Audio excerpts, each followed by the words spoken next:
ఓం మహాగణాధిపతయే నమః. ఓం గురుభ్యో నమః. ఓం శ్రీమాత్రే నమః.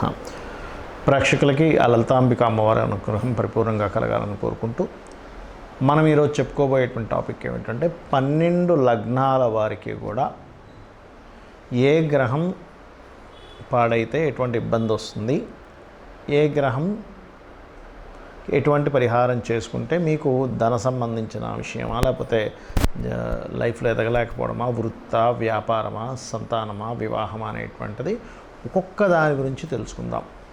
అందులో మరి ఇవేమీ లేని వాళ్ళు ఉంటారు, జాతచక్రం తెలియని వాళ్ళు, నక్షత్రం రాశి తెలియని వాళ్ళు, వాళ్ళకు కూడా ఏం చేసుకోవాలనేది వీడియో ఆఖరిలో చెప్తాను. వీడియో ఆఖరి వరకు చూడండి. మకర లగ్నము, మకర రాశి.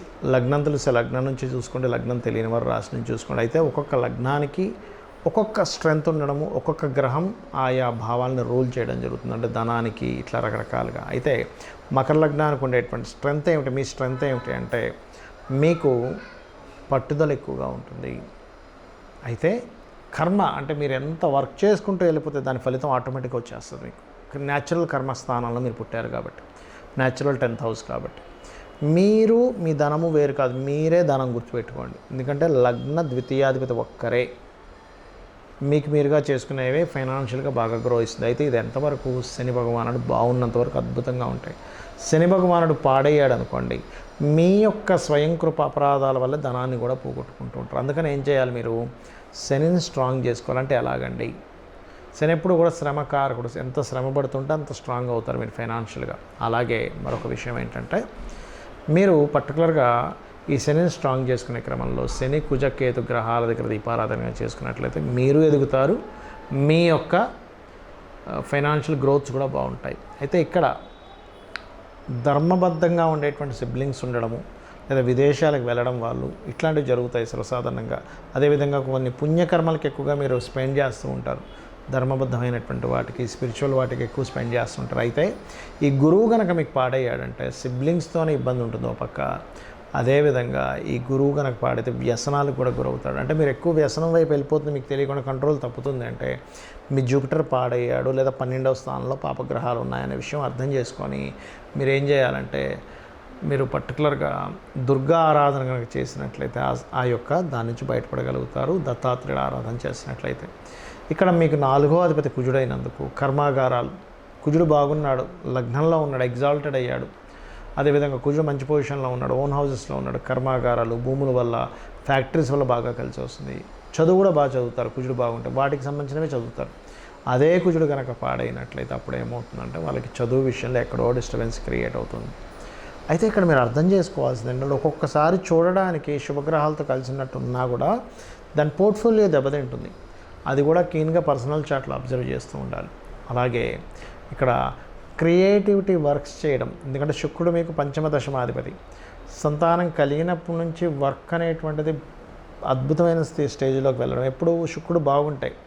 శుక్రుడు బాగోలేడు అనుకోండి, క్రియేటివ్లోకి వెళ్ళి ఇబ్బంది పడడం వల్ల నేను చాలామందిని చూసాను. అంటే ఏంటి, సినిమా ఫీల్డ్లో వెళ్ళిపోతారు మకర లగ్నంలో వాళ్ళు. శుక్రుడు బాగోపోతే అక్కడ పోయి లైఫ్ని స్పాయిల్ చేసుకునే వాళ్ళు చాలామంది ఉంటారు. అయితే ఇక్కడ ఏంటంటే, శుక్రగ్రహం మీకు అంతర్దశల్లో వచ్చిన మహాదశలో బాగున్నప్పుడు వస్తేనేమో దాని ద్వారా ఎదుగుతారు. శుక్రుడు పాడయ్యే అంతర్దశలు వచ్చినప్పుడు తెలియకుండానే ఇట్లాంటి వాటిల్లో క్రియేటివ్ అని, సినిమా ఫీల్డ్ అని, లేకపోతే కెమెరామెన్గా వెళ్తానో, డైరెక్టర్ అవుతానో, యాక్టర్ అవుతానో వెళ్ళి స్పాయిల్ చేసుకుంటూ ఉంటారు. ఇది గుర్తుపెట్టుకోవాలి. మీకు మీ యొక్క జీవిత భాగస్వామి ఎప్పటికీ కొంచెం యంగ్గా కనబడేటువంటి లక్షణాలు ఉంటాయి, బికాజ్ ఆఫ్ సప్తమాధిపతి చంద్రుడు అవడం వల్ల. అయితే మీకు వివాహ సంబంధించిన విషయంలో మీకు కుదరట్లేదు, ఇబ్బంది పడుతున్నారంటే మీరు చేయవలసిన చిన్న రెమెడీ ఏమిటంటే, చంద్ర, శని, రాహు గ్రహాల దగ్గర దీపారాధన చేయండి, లలిత అమ్మవారి స్తోత్రాలు చదువుకోండి. రవి గనక బాగుంటాయి, ఈజీగా అన్నీ కలిసి రావడం జరుగుతుంది. ఎందుకంటే రవి అష్టమాధిపతి అవుతాడు మీకు. అదేవిధంగా తక్కువ కష్టానికి ఎక్కువ లాభం ఇస్తూ ఉంటాడు రవి కనుక మీకు బాగుంటాయి. అబ్బా చాలా ఈజీగా వచ్చిందండి అంటూ ఉంటాం కదా, అటువంటివి. అదేవిధంగా మరొక విషయం ఏంటంటే, ఒకటే గుర్తుపెట్టుకోండి, మీకు షష్టమ భాగ్యాధిపతి, మీ పూర్వజన్మ కర్మకారకుడు బుధుడయ్యాడు. మీ యొక్క జీవితం యొక్క అంతా కూడా మీ ఈ బంధువర్గము లేదా ఎవరికైనా అప్పు ఇవ్వడం, తీసుకోవడం ద్వారా ఆయనే తిరుగుతూ ఉంటుంది. ఇక మీరు చేయవలసిన దేవతారాధన లలిత మరియు విష్ణు సహస్రనామాలు చేసుకోండి, అన్ని విధాలు బాగుంటుంది. వీటితో పాటు చాలామందికి ఉన్నటువంటి అపోహ కానివ్వండి, కొంత ప్రభావం దాని మీద ఉండదని కాదు. ఏలినాటి శని ప్రభావం ఉంది అందుకే నా లైఫ్ ఇలా అయిపోతుందని, లేకపోతే సర్పదోషం ఉందని, లేకపోతే పితృదోషం ఉందని ఇట్లాంటివన్నీ భయపడుతూ ఉంటారు. కానీ ఒకటే గుర్తుపెట్టుకోండి, మీకు నిజంగా సర్పదోషమే ఉంది, అసలు అది ఎలా చూసుకోవాలి? సర్పదోషం ఎప్పుడు కూడా కుజరాశుల్లో రాహు ఉండడము లేదా కుజశని కాంబినేషన్, కుజరాహు కాంబినేషన్, ఏదైనా గ్రహం అంటే సర్పగ్రహాలైనటువంటి ఈ యొక్క రాహుకేతువులు లగ్నంలో ఉన్నప్పుడు కూడా మీకు సర్పదోషం ఏర్పడుతుంది, గుర్తుపెట్టుకోండి. అయితే సర్పదోషం ఉన్నంత మాత్రాన్ని ఏదో అయిపోతుందని అనుకోకండి. కొంచెం వాళ్ళకి సర్ప సంబంధించినవి కల్లోకి రావడం, లైఫ్ సడన్గా మార్పు రావడం జరుగుతూ ఉంటుంది. దానికి సింపుల్గా ఏమీ లేదు, ఏం పెద్దగా భయపడిపోవాల్సిన పని లేదు.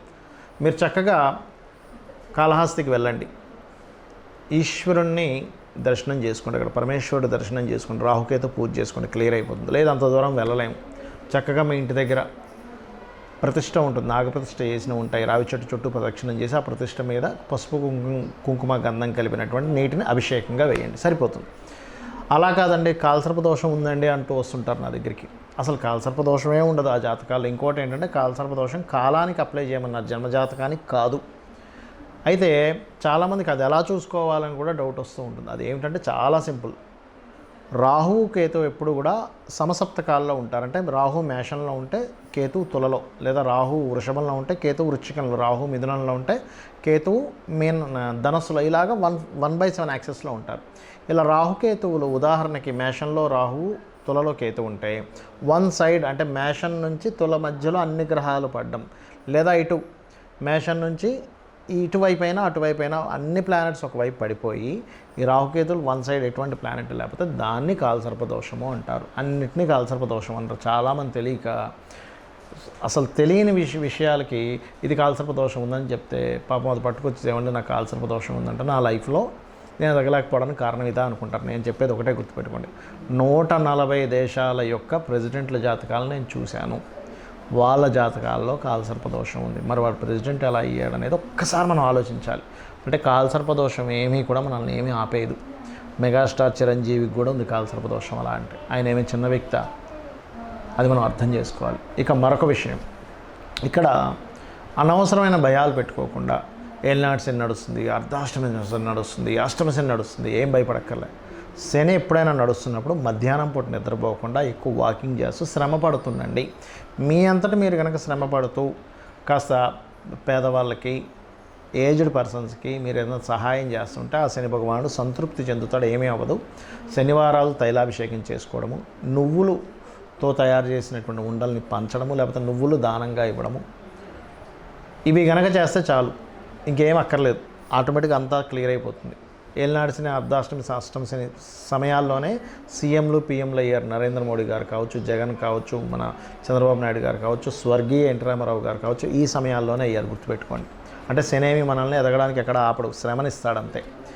ఇక పితృదోషాలు, మాతృదోషాలు, స్త్రీశాపాలు ఇవన్నీ అలా ఏర్పడతాయి. శుక్రుడు పాడైతే స్త్రీశాపం. అప్పుడు ఏం చేయాలి? స్త్రీల ద్వారా ఇబ్బంది వస్తున్నప్పుడు వాళ్ళతో కొట్లాడకూడదు. నేను పూర్వజంలో చేసిన కర్మ అనుకుని అమ్మవారిని ప్రార్థించుకోవాలి, శ్రీమాత్రే నమః అనుకోవాలి. పితృదోషాలు ఏర్పడ్డాయి, అమావాస్య నాడు స్వయం పాకం ఇవ్వాలి పెద్దలకి. అదేవిధంగా మాతృదోషం ఏర్పడింది, తల్లితో ఏదో ఇబ్బంది ఏర్పడడం, తల్లి యొక్క బాధ్యతలు మీరు చూసుకోవడం జరుగుతుంది. అలాంటప్పుడు కూడా శ్రీమాత్రే నమః బ్రహ్మాండంగా పనిచేస్తుంది. ఇది అర్థం చేసుకొని మీరు జ్యోతిష్శాస్త్రం అంటే ఒక వెలుగుని చూపించేది కానీ భయపెట్టేది కాదు. కాబట్టి ఈ రకంగా మీరు కనుక తెలుసుకొని వెళ్తూ మీ పర్సనల్ చార్ట్లో గ్రహాలు ఒక్కొక్కరికి ఒక్కో రకంగా పనిచేస్తుంది. ఒక నక్షత్రం వాళ్ళందరికీ ఒకలాగే జరగాలని లేదు, ఒక రూల్ ఒక లగ్నం వాళ్ళకి అందరికీ ఒకలాగే జరగాలని లేదు. ఎందుకంటే వీళ్ళు పుట్టిన సమయానికి వాళ్ళు పుట్టిన సమయానికి గ్రహాల్లో తేడా ఉంటుంది. కాబట్టి అది తెలుసుకుంటూ నిత్య దేవతారాధన కనుక ఎవరైతే చేస్తారో, నిత్యము అమ్మవారి ఆరాధన ఎవరైతే చేస్తారో, దేవీ భాగవతంలో చాలా స్పష్టంగా అమ్మవారి చెప్పింది ఏమని, నా భక్తుడు ఎవరైతే ఉంటారో అతని యొక్క తలరాతని బ్రహ్మని పిలిచి మార్పిస్తుందట. కాబట్టి ఏమీ టెన్షన్ పడకండి, అమ్మవారిని నమ్ముకోండి, అన్నీ శుభాలు జరుగుతాయి. శ్రీమాత్రే నమః.